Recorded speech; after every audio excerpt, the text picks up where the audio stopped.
In the eerie light of a full moon, a group of middle school students embarked on a field trip to the outskirts of town. Among them was young Tim, a quiet and curious boy with an interest in the supernatural. As they ventured into the heart of a dense, haunted forest, a chilling sensation washed over Tim, and he couldn't shake the feeling that something otherworldly lurked among the trees. As the day turned to dusk, the teacher gathered the students to head back to the bus. But Tim, fascinated by the dark mysteries of the forest, slipped away unnoticed, driven by a desire to uncover its secrets. Unbeknownst to him, he had wandered deep into a realm long forgotten, a place where the boundary between the living and the dead was blurred. With each step, the forest grew darker, and the silence grew oppressive. Tim's heart pounded in his chest as he tried to retrace his steps, but the path seemed to shift and twist before his eyes.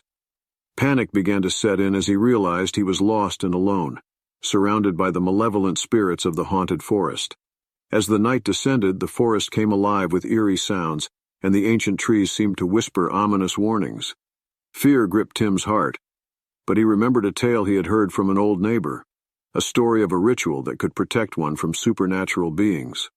With trembling hands, he decided to draw a circle around himself using his urine, believing it might form a protective barrier.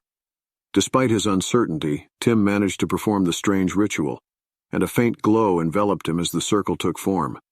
He felt a brief sense of relief, but the feeling didn't last long as shadows danced beyond the barrier, and haunting moans echoed in the distance.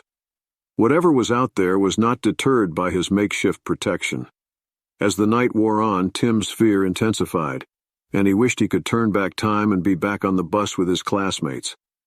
His circle of urine offered little comfort, and he knew it was only a matter of time before the unearthly beings would break through the barrier and seize him. Just as despair threatened to consume him, a faint whisper reached his ears.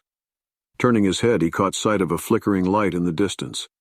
Drawn to the glimmer of hope, he followed the glow, hoping it might lead him to safety. With each step, the unearthly beings grew more agitated, but the light seemed to repel them. Tim pressed on, guided by a force he couldn't understand.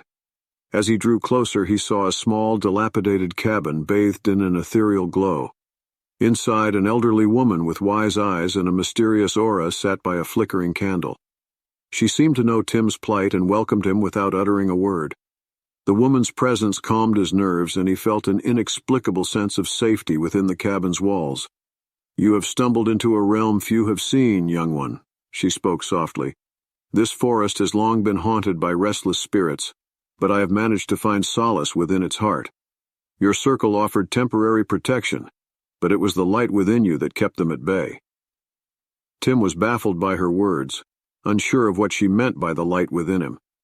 The woman then explained that it was not the ritual, but his own bravery and determination that kept the spirits at bay. She encouraged him to face his fears, to confront the darkness that had haunted him. As the night waned, Tim's courage grew. The woman shared her knowledge of the forest's history, its curses, and the spirits trapped within. Armed with newfound understanding, he no longer felt powerless.